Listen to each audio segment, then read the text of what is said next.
Hello YouTube, this is Morgan Airspeed Prime here with my next Star Wars video. This is going to be my review for The Bad Batch episode 4, which is called Cornered. Unfortunately, I'm not going to have too much to say about this one, so I think it's going to be a pretty brief review. This episode was okay. It was fine. I enjoyed it, but I didn't really think there was that much substance to it. And the only thing of particular note about this episode was that it was Fennec Shand making her debut in a more Clone Wars era series, as opposed to The Mandalorian, which we know her from. So we knew she was going to be in the series from the trailer, but her involvement in this episode, to me, didn't stand out that much. It was just, I don't think they even named her across the whole episode, as far as I'm aware. They just relied on you sort of knowing and understanding who this is meant to be. And she just came across as a bounty hunter. And I'm sure they'll do more with her in her next appearance, because I assume she's going to come back. I assume the situation is that she has been hired by the Kaminoans to get Omega back, because they were talking, the Prime Minister and so on, were talking about they need to get one of that group back because they're sort of enhanced clones. They can make better clones from their material, I guess. So Omega is obviously being targeted specifically as the one who they can specifically make it from. So the fact that she has a hollow visual of Omega was the thing that made it clear that, okay, the characters who know Omega is significant are the audience, the Kaminoans, and that's really it. So the only thing that would make sense, it really, is that she's been hired by the Kaminoans, which I'm cool to see that come out. And that the one plot thing that came out at the end of the episode was that the Bad Batch figured that out as well, that she was a bounty hunter. So they're going to try and sort of find out who hired the bounty hunter, and they can figure out some stuff from there. Now, a lot of this comes across as being very similar to a lot of the dynamics that were going on in The Mandalorian. Again, a parental character and a child character being hunted relentlessly by bounty hunters, having to find a way to either hide or figure out who specifically is after them and stop that. Exact same dynamics. It's really clear that, they're viewing this as a formula that works, where you have overall, the group of soldiers, which appeals to your adult audience, and then the kids can come in because you do have a kid character on board. But we as adults are obviously really interested in the role overall that Omega is going to play in the series, because there's mysteries surrounding her. And that's what they're playing off here. That it is interesting that the hollow that Fennec Shand is working off is not Hunter or Tech or Wrecker. It's Omega specifically, the one who is not a direct clone of Jango Fett. I assume she is just a female clone, but again, we are waiting for the answers to those questions about what exactly the situation is. But I think that tells us at least a little bit. I think beyond that sort of speculation ahead of the next appearance, the next episode, whatever they decide to do, this was a very, very standard episode. It was just the usual sort of, I think, kind of basic, weak explanations behind, we need to land on a planet because we need to fix this thing with the ship. We need to get supplies. Okay. Tech, Wrecker, you have to stay behind because you have to fix the ship. The rest of us will go out to get supplies. So immediately, you've got this group that you need to split up. Here's the reasoning for why they split up, and here's the situation that arises from that. The most fun scene I thought of the episode was that they're trying to get money because he can't sell the explosive for enough.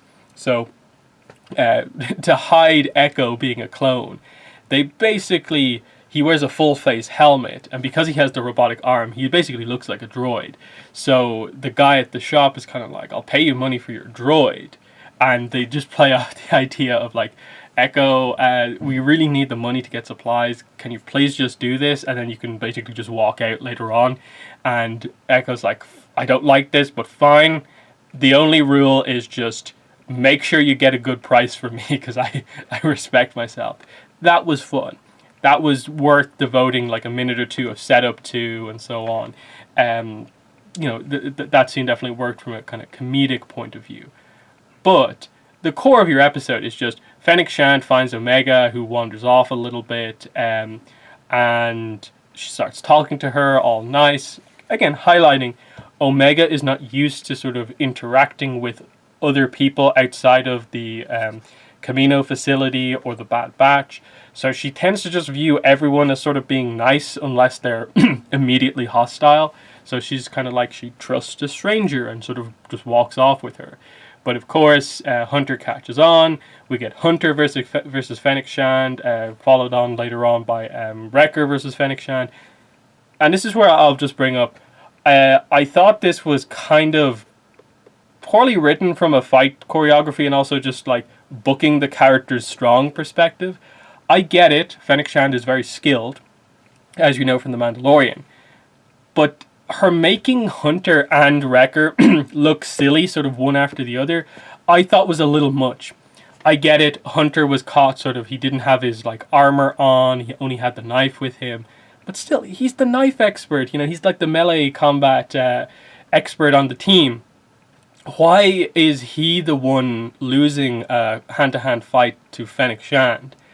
Like, I get it, like she headbutted him because she was wearing a helmet, he wasn't, like, fair enough, but it still wasn't, like, great. Like, I thought you could have made that one especially more even.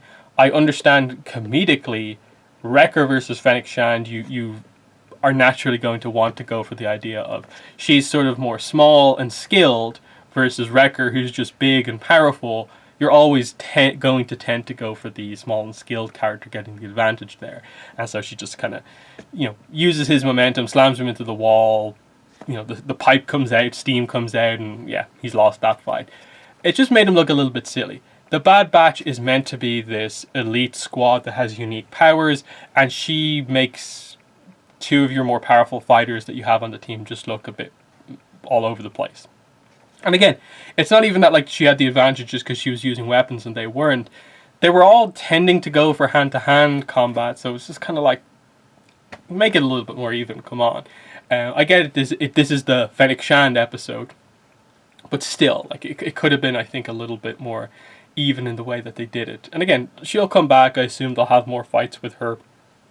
I'm not sure what exactly they're going to set up with it, but still, like, I suppose trying to present some more stuff of like going into, say, the Book of Boba Fett, and we're likely going to see Fennec and Boba talking a lot more.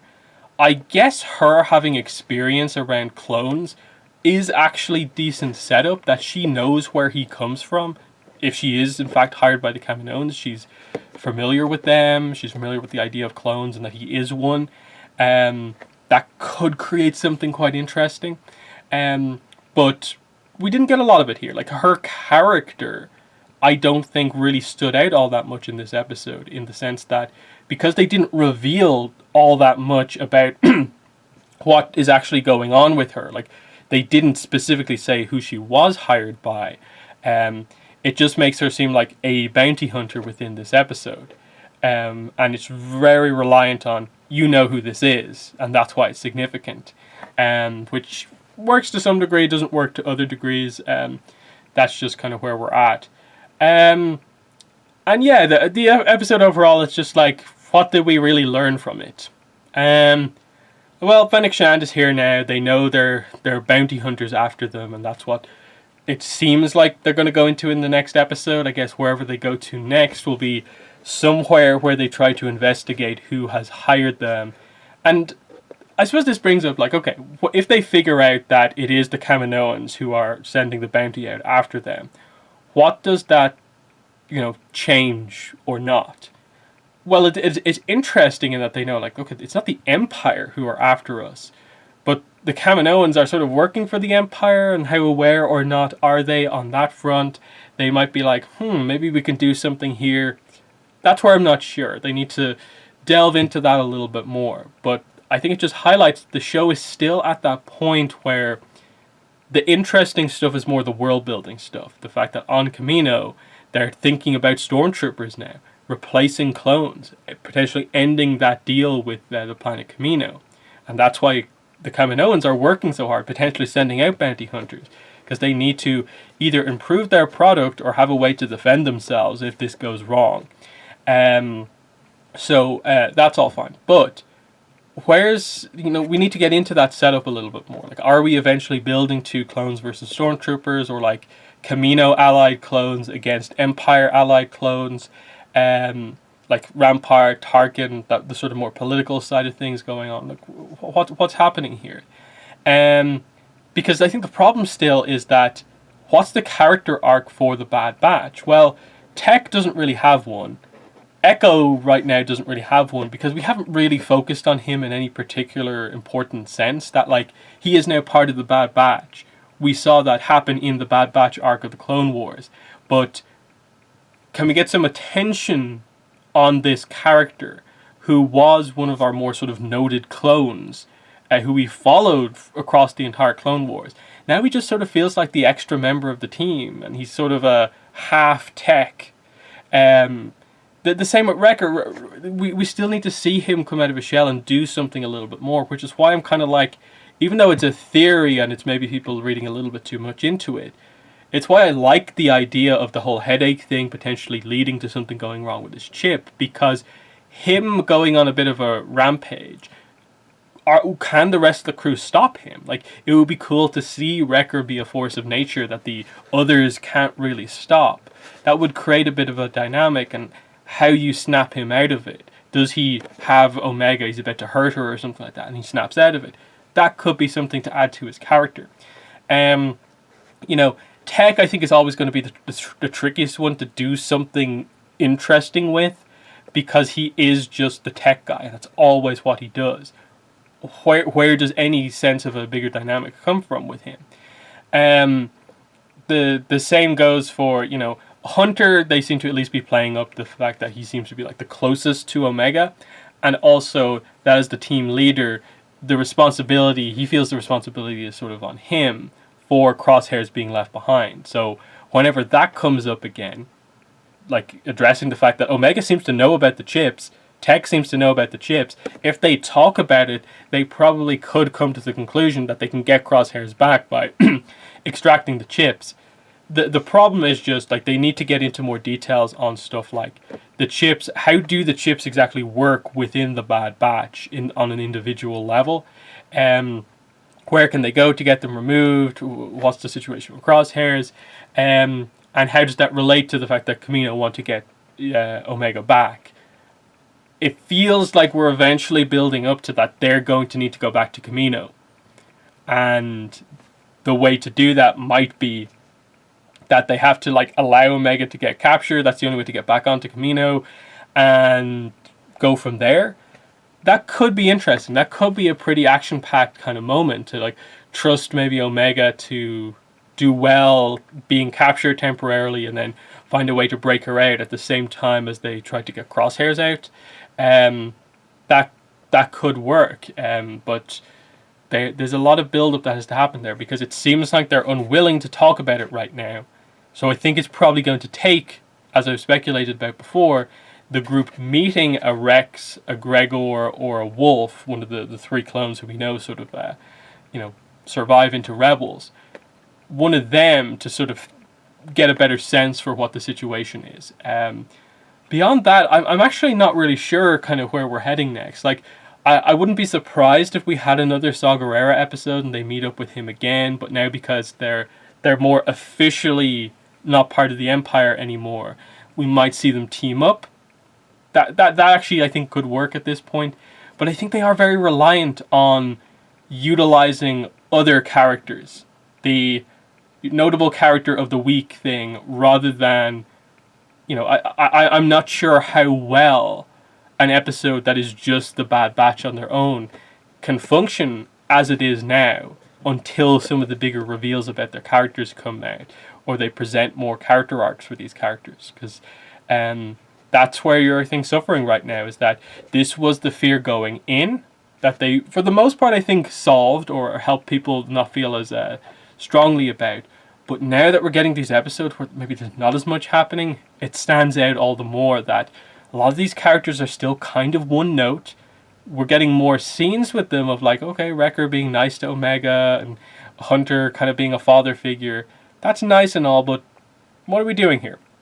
So, they're my thoughts on the episode overall. Like I said, solid, but not exactly like mind-blowing. What are your thoughts on the episode? Let me know in the comments. But that has been the video. Thanks for watching, and bye.